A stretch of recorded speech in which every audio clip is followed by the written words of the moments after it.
Ngayon dito sa planong ubusin ang mga Duterte, actually hindi naging literal ito, right? Napatunayan ni VP Sara na merong tangka sa buhay niya. Balak talaga silang patayin literally. But since nabulgar, medyo binago. Naging parang figurative na lang yung balak na pagpaslang sa mga Duterte. Kasi, ganun nga, ang sabi agad ni VP Sara, kung may masamang mangyayari sa kanya, parang yung message na nire-relay ng pangalawang Pangulo natin, pag may masamang nangyari sa kanya, tigbakin si Liza, si Bongbong, si Tamba. Kasi sila lang yung pwedeng gumawa ng ganyan sa kanya. Nagulantang ang kabilang parlor sa pasabog na yan ni VP Sara nung tinanong ko siya kung aware ba siya about Operation Romanov, hindi ba?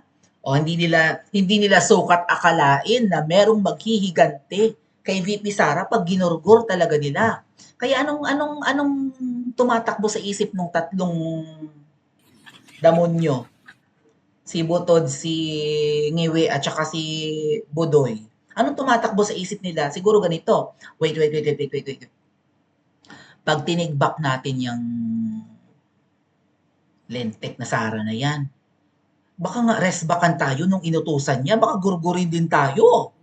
Alam niyo naman ang mga gumagamit ng asin, di ba? Or Goldilocks polvoron, paranoid ang mga yan. Wait. Pag may nangyaring masama doon, delikado tayo. Baka mamaya yung inutusan niya, nasa gilid-gilid lang pala natin. Kaya siguro ang daming sinisibak ngayon, no? Right? Ang daming sinisibak. Ang daing nagre-resign. Para bang, alam nyo, dyan yun mapapatunayan mga kababayan na bulok talaga yung pamunuan ni Kuting. Yung analogy ko nga dyan kung ikaw ay among ng mamaltrato ng kasambahay, hindi tatagal ang kasambahay mo sa'yo. Lalayas at lalayas. Hindi lang magre-resign, baka mag-awol or right? Bigla na lang tatakas kasi nga hindi masikmura at hindi kaya ang sama ng ugali mo. Right?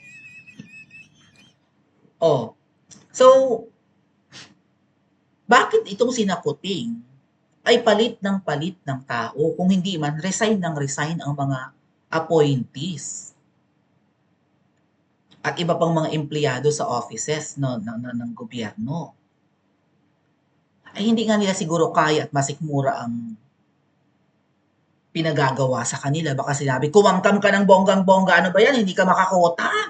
Kami kota eh. O, ligwak sa banga. O, sipa. Hindi ka makakota, hindi ka makapag-produce ng milyones dyan ha. O, sipa. Or maybe, I don't know, either hindi nila masikmura or sisipain sila ng babaeng ahas. Pero, yan nga, sa sama ng ugali ng mga to, hindi na tumatagal ang ibang tao at baka mamaya, nagpapalit din sila dahil pinaghihinalaan nila ang lahat ng tao nakapaligid sa kanila, lalo kapag ka-appointee pa nung panahon ni Pangulong Duterte. Halimbawa, kahit siguro kusinera dyan sa palasyo ng mga ahas. Naku, kusinera pa to panahon ni Duterte. Baka mamaya lasunin kami. So wala silang pinagkakatiwalaan. Ganyan ang mga taong maraming ginagawang kabalbalan. Paranoid ka rin. May ginagawa kang illegal at masama, alam, hindi lahat kasi kayang sikmurain ang ginagawa nila. Right? Baka yung iba kumanta, or baka yung iba doon, or maybe ang isa doon, ay ang tinutukoy ni VP Sarang inutusan niya. Wala kang gagawin sa mga lintik na magkakamag-anak na yan, or pamilyang yan. Baka ganun sinabi ni VP Sara. Wala kang gagawin, dyan ka lang, tuloy lang ang trabaho mo. Malay nyo, hardinero pala yon. Malay nyo, PSG pala nila yung kausap ni VP Sara. I think hindi nang bavlaf ang pangalawang Pangulo, mga kababayan. Dahil nung tinanong ko siya, seryoso siya. Aware po ba kayo, Ma'am VP, na merong Operation Romanov? Mag-iingat po kayo. Yun ang sinabi ko. Oh. Sabi, don't worry, ma'am. Sabi niya sa akin. Yun sagot niya, di ba, nung nagla-live siya? Oh, don't worry, ma'am. May inutusan na akong tao na pag ako ay namatay, patayin din niya yung tatlong yan. Baka kaya paranoid yung tatlo at tanggal ng mga tao. Ubusin na lahat yung mga dating appointees and dating empleyado dito. Kailangan puro tao na natin bago na lahat. Maybe, no? Ngayon, dahil nga na-booking yung kanilang maitim na balak, sa ibang paraan nila papatayin or gugurgurin ang pamilyang Duterte. At ang target ngayon sa tingin ko ay aside from VP, sa lahat naman sila syempre. Pero pinanggigigilan ngayon si Mayor Baste at si PRRD. Alalahanin nyo, si dating Pangulong Duterte ay tumatakbo ngayong mayor ng Davao. At ang kasalukuyang mayor ng Davao City ngayon ay ang anak, si Baste. Paano nila gugurgurin si Baste at si Pangulong Duterte? Hindi papayag ang mga yan na makabalik at pumwesto pa rin ang mga Duterte. Sa palagay ko, dadayain ang eleksyon, mga kababayan. Gagawa ng paraan. Lalo't nasa pwesto na yung mga demonyong yan. You think? Wala silang gagawin? Oh, so hindi man nila magurgur or masaksak or mabaril si Baste or mag-crash yung eroplano ni Pangulong Duterte yung sinasakyan, mas maganda po, wag na lang masyadong bumiyahe ang pamilya Duterte, right? Wag na lang masyadong umalis. Kasi nararamdaman ko at kahit sinong kausap ko dito sa kung nasaan ako ngayon mga kababayan, sabi nila, may mga kausap ako ha, mga galing states pa na mga OFW, ang sabi nila, tingin ko hindi matatapos ni Marcos Jr. ang term niya. Di yan. Malabo yan. Palpak eh. Sinusuka na ng tao eh. Hindi yan tatagal. E kaso nyo, ganid nga sa pera. 'Di ba? At baka hawak na sa leeg ng mga dilaw at ng kung sino-sino pang mga demonyo sa Pilipinas o baka kapwa naman nila demonyo, eh, kakapit yan sa pwesto. Hanggat walang matinong ipapalit or kayang ipalit. Kasi sino bang ipapalit nila? Si Keso, si Budoy, siguro si Rafi, right? Si Rafi ang kanilang ngayon, wild card or sikretong manok, no? Payag kayo si Rafi ang pumalit kay Kuting. Nabudol tayo baka mamaya. Ang hirap magtiwala. Kanino ang pa ba mapagkakatiwalaan natin? Anyway, hindi man nila mapatay, masaksak, mabaril, di ba? Mapabagbag ang sinasakyang eroplano or mawala ng preno ang sinasakyang kotse and whatnot, di ba? Papatayin naman nila ang political career ng mag-aama. Ngayon po kasi mga kababayan, laman ng mga pangit na balita ang Davao City. Sinisira po talaga. Naalala nyo nagkaroon ng balita na pinakama-traffic and the worst traffic na meron ang Pilipinas ay nasa Davao City? Naniniwala kayo ang Davao City has the worst traffic? Di ba may binalitang ganyan ng media? Sinisira nila ang reputasyon ng Davao para palabasing inutil si Baste, para palabasing inutil ang pamilya Duterte. Pero pumunta kayo ng Davao, parang dalawa ng avenue nila doon ang walang mga kable ng kuryente. Underground cabling system na ang Davao City mga kababayan. Yung ano ba yan? Anong kalsada yun? Nalimutan ko na. Hindi naman CM Recto eh. Basta may napakahabang kalsada dyan sa Davao na wala ng mga nagsasaalimbayang mga wire. Siguro nga pag nagta-travel sa ibang bansa ang pamilyang Duterte, nakikita nila na, wait, parang maganda yung ganito. Even BGC is, di ba, cable free na, mga kababayan. Wala na yung mga pangit na yung mga kawad ng kuryenteng nakakasira sa ganda ng lugar. So, ang linis kasing tingnan mga kababayan kung walang nagsasalimbayang mga kuryente, linya ng internet and whatnot, di ba? Ang linis. Mas advanced. At ginawa yan ng Davao. Ginagawa ng Davao. Para sabihin nila na inutil ang mga Duterte at masasamang mga politiko. Hindi nga nila maakusahan ng corruption ang mga Duterte sa Davao City, kaya nag-iimbento sila ngayon. Or maybe may mga ginagawa sila ngayong mga crimes in Davao at pinalalabas nila na hindi lang traffic ang malala sa Davao, kundi tad din ng krimen. Okay? Sunod-sunod ang mga namamatay or pinapatay sa Davao at kung ano-ano pang mga crimes ang nangyayari doon. May nakitang patay na lulutang-lutang na katawan sa isang creek sa Davao City.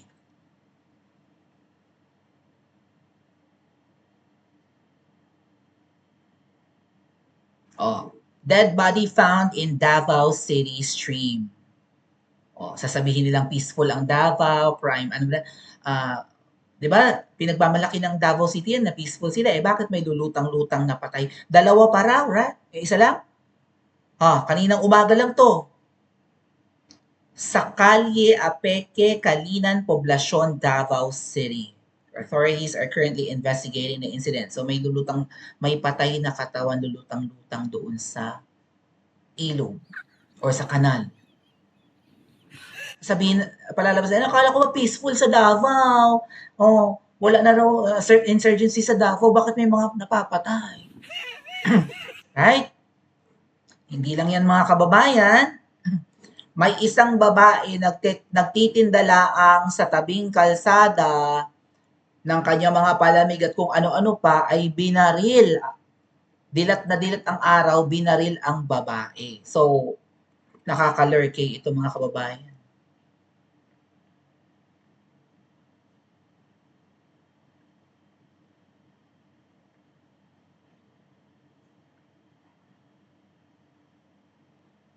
Yung nakaupong babae sa monoblock chair, tapos puro dugo sa baba, sintabi, Diyos ko baka ma-strike ang channel natin.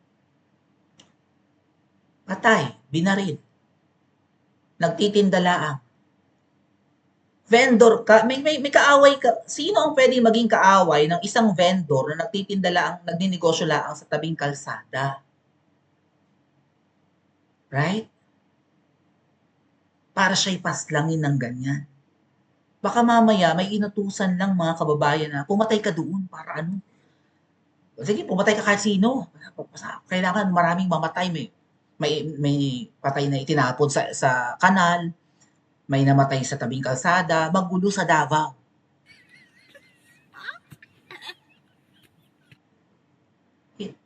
Literal na may mga namamatay at pwede ikamatay ng political career ni Mayor Baste at ng tumatakbong mayor ulit na si Pangulong Duterte sa Davao. Sino ang pwede maging kaaway ng isang street vendor, mga kababayan, para siya'y patayin ng ganyan? Binaril. Mayamang babae ba ang isang nagninegosyo ng palamig sa tabing kalsada para barilin?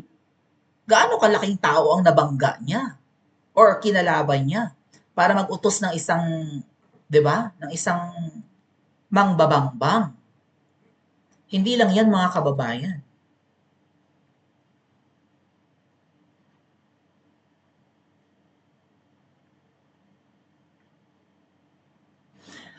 Itong lalaki nasa picture na naka-blur ang mukha ay nanloob ng isang pawn shop or tindahan ng mga alahas. At idinideny ito ng mga, siguro ng hepe ng pulis sa Davao City. Sahin ko lang. Yung pang-hold up pala sa isang pawn shop or sa tindahan ng mga alahas ay parang attempt lang para siraan ang mga Duterte. One of the suspects in the Hanas pawn shop robbery noong nakaraang buwan in Ilustre Street, Davao City has revealed that the crime was partly motivated by an attempt to tarnish the Duterte family's reputation. So, inutusan siya para siraan ang mga Duterte. Ay biro mo yun, may mga krimen nga, may pagnanakaw. In an interview with reporters of Alias Johnny, one of the arrested suspects, admitted that aside from taking advantage of the pawn shop's weak security, their leader instructed them to cause unrest in the city. So paguluhan talaga ang dala, no? Johnny claimed he initially hesitated to join the operation upon learning that Davao City was their target. Taga-ibang lugar siguro ito, parang ayaw niya eh.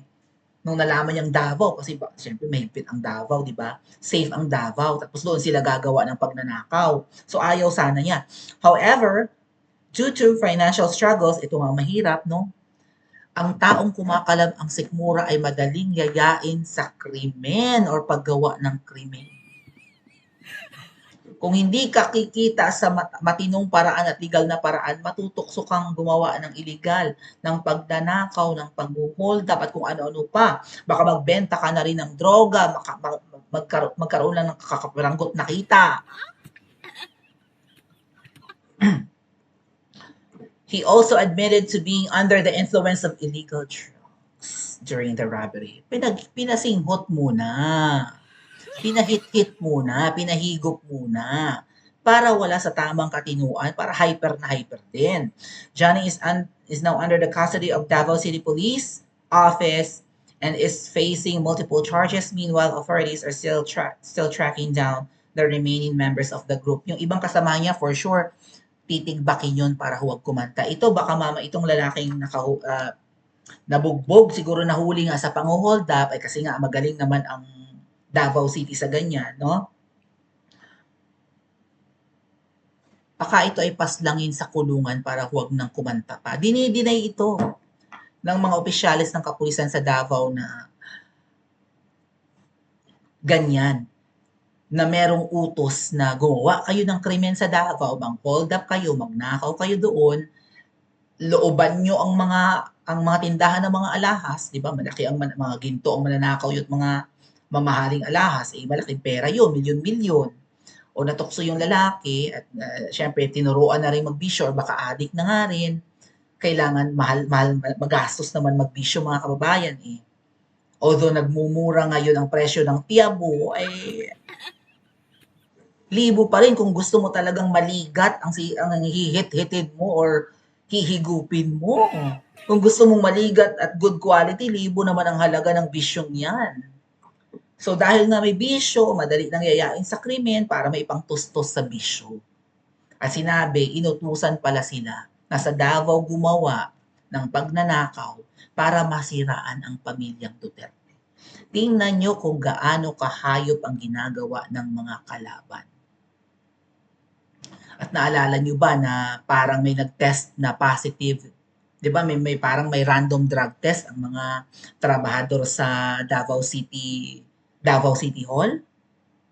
Merong mga empleyado, si Mayor Basti na nag-positive sa droga, malay nyo, nalagyan na ng droga ang mineral water nila. Or pagkain nila. Para kapag nagkaroon ng random drug test, positive sila. Baka mamaya pati si Mayor Baste, di ba, nakakainom or nakakakain ng pagkain nila dyan sa City Hall ng Davao. At hindi niya alam, may mga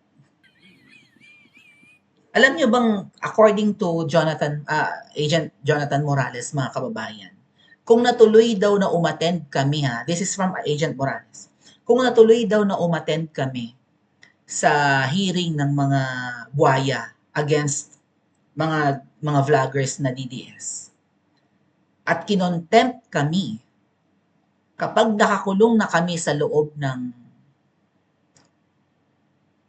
detention center, detention room or whatever ng House of Representatives, lalagyan daw ng droga ang tubig namin at pagkain. May na-receive na intel si Agent Morales na balak yang gawin. Kasi iko-contempt talaga kami ng mga buhayang kongresista kung a-attend kami sa hearing nila.